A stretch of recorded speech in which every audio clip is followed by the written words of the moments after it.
In this video, I'm going to be giving you an honest assessment of the HOKA Cielo X1 2.0 after I just finished a racing.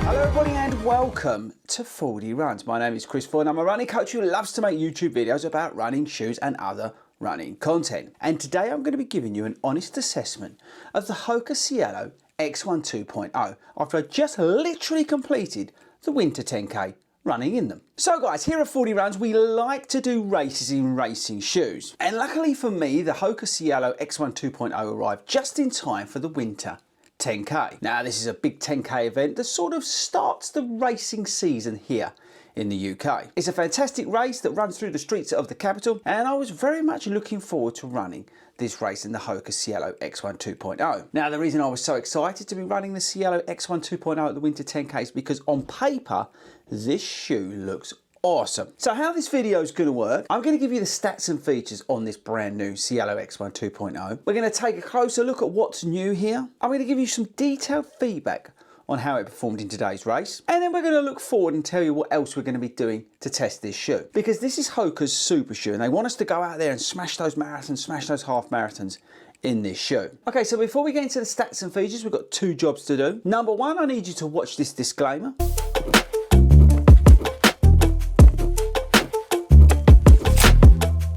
Now that's my arse well and truly covered. Now we've got a second job to do, and that is I need you all to subscribe because we're trying to get to 22 million subscribers and we are very close. So please hit that subscribe button before you carry on with the rest of this video. Done it? Good. Let's crack on. So stats and features. Okay, so the HOKA Cielo X1 2.0 is £250, $275. And like I said, it's a road racing marathon, half marathon shoe. It weighs 230 grams, which is down from 280 grams in version 1 in my UK 10, and just as a comparison, the Adidas Pro 4 weighs 223 grams. The shoe features a 48mm stack in the heel with a 7mm drop. We've got a new jacquard mesh upper and, good news, new laces on the shoe. So we've got a dual density PEBA foam setup. There's a new full length carbon plate wing design. It's a little bit more aggressive than the previous version. On the outsole we've got reasonable rubber coverage, and we've got some bigger cutouts, and I'll show you them in just a second. So that's about it in terms of stats and features. Now let's take a closer look. So here's the new jacquard mesh upper. Gone is that horrible woven thing they had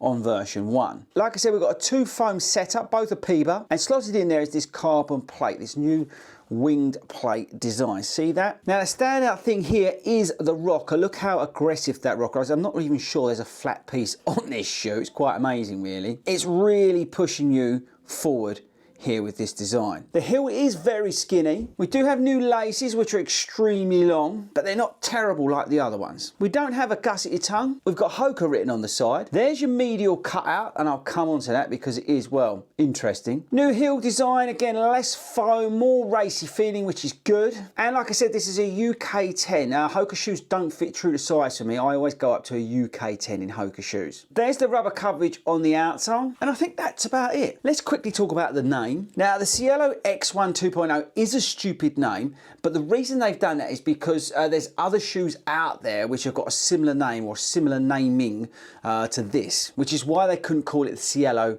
X2. It seems a bit nuts that they've done that and they didn't call it something else to start with. Like I would have called this the HOKA Rocket X3, for example. Or maybe they want that to fit underneath. But either way, they should have come up with a better naming system that would include this. It just seems a bit stupid that they're naming shoes that have got other lineups in the rest of their lineup, but whatever. Okay, let's move on. Okay, so like I said, just got back from the winter 10k, which was fantastic. I had a great time, run my heart out, and I'll put up my splits here. Now, as you'll see, I was running fast. Oh, fast for me. I tried to push out an effort today. I wanted to see roughly where I was in terms of my marathon training, my fitness and all that kind of thing. And overall, I was kind of happy. Now, what I would say at the front end of this is that those paces are not marathon paces for me, okay? Now, there's no way I'm going to run those paces in a marathon. My marathon goal pace at the moment is about 8-minute miles, just a fraction under that. So around that 5-minute kilometers. That's roughly where I'm at in terms of marathon pace. The aim of today's run was to try and find out where I was in terms of fitness, but I wasn't looking to run like a PB or anything like that. Now, I appreciate this shoe is designed as a road running shoe for marathons, half marathons. So a faster 10K is probably not optimal for this shoe. But as always on this channel, we like to review racing shoes in different races, and that's why I wanted to take it along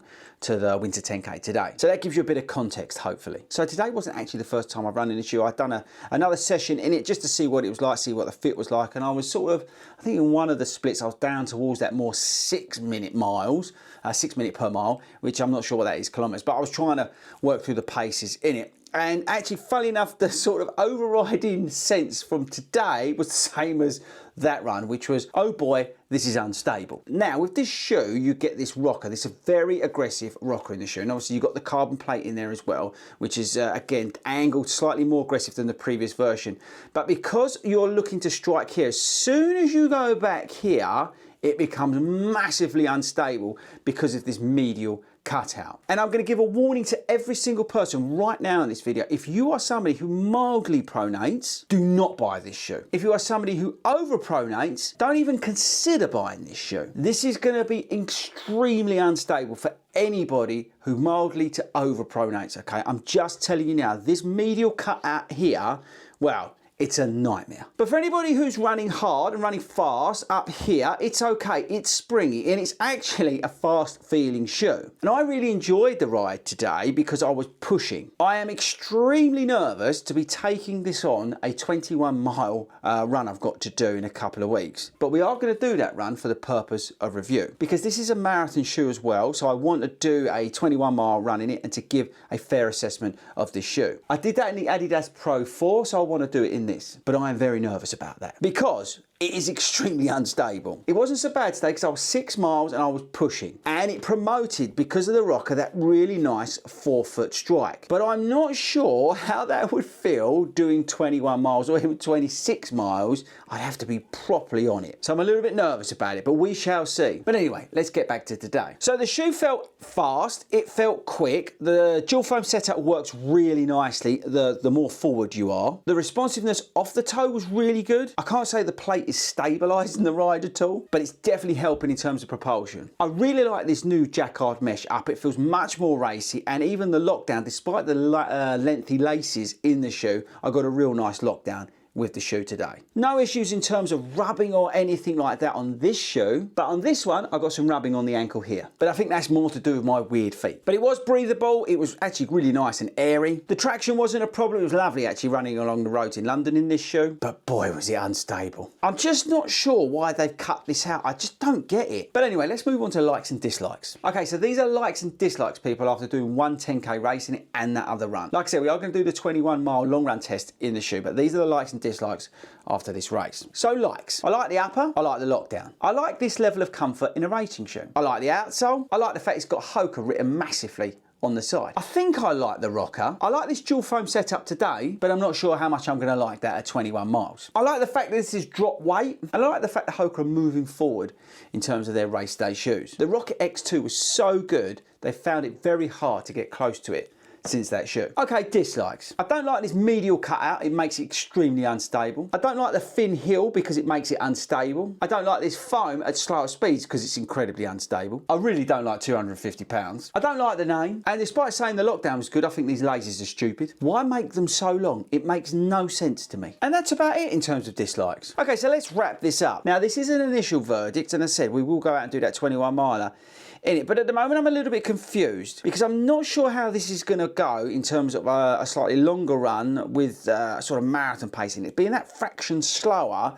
I've got a feeling I'm going to creep more towards here, which is going to make it very unstable, and that's a big problem. I liked it today in the race, but I was almost a minute quicker than what I'd be running that marathon in. And that's where I'm getting confused with it. Because although I like the dual foam setup, I like this Piba foam, I like the plate, I like the aggressive rocker and all that sort of stuff, I'm just not convinced that this is going to work over the marathon distance for me. If I wanted something as aggressive as this to wear in a 10K, then I'd probably go with like a Metaspeed Sky. And on paper, this is a more marathon-y shoe for me. This is more towards that Adidas Pro 4. But because of the instability in the shoe, it's making me very nervous. So I think the biggest takeaway for you guys is, firstly, this is a lot of money. And secondly, if you are somebody who pronates in any shape or form, you need to avoid this shoe. It's incredibly unstable. But if you are somebody who runs hard up the front of the shoe, and I'm talking like fast paces, you're really going for it, then this may work for you. But I'm very nervous to recommend it because of the instability in it. Has this shoe been improved versus version 1? Well, yes, I do think it has. The upper's like night and day better than the previous version. It's dropped a hell of a lot of weight. The lockdown is better. The sort of fit and feel of the shoe is better. The foam just feels better. The new plate, which is more aggressive, just gives a more responsive ride. But I do think you guys and girls who really liked X1 may not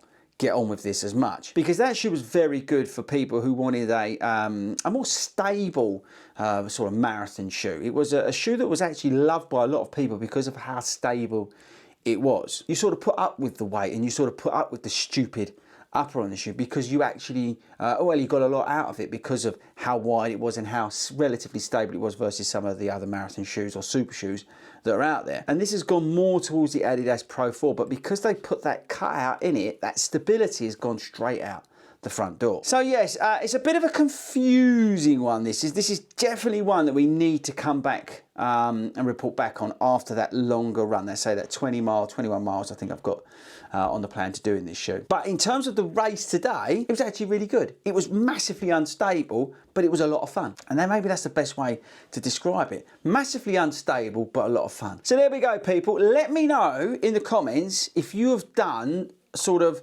13 to 20 mile long runs in the shoe. I'd be really interested to know. I want to sort of get your opinion on how it's working towards those sort of marathon goal paces. That's where I'm interested, because as I say, I'm super nervous about doing it, but we are going to do that run and I am going to come back and let you know how I got on with it. Right, team, that's it from me. Don't forget to subscribe before you leave me today. And a massive thanks to everybody who said hello to me at the Winter 10K today. I really, really appreciate it. But yes, that's it, guys. I shall catch you all later.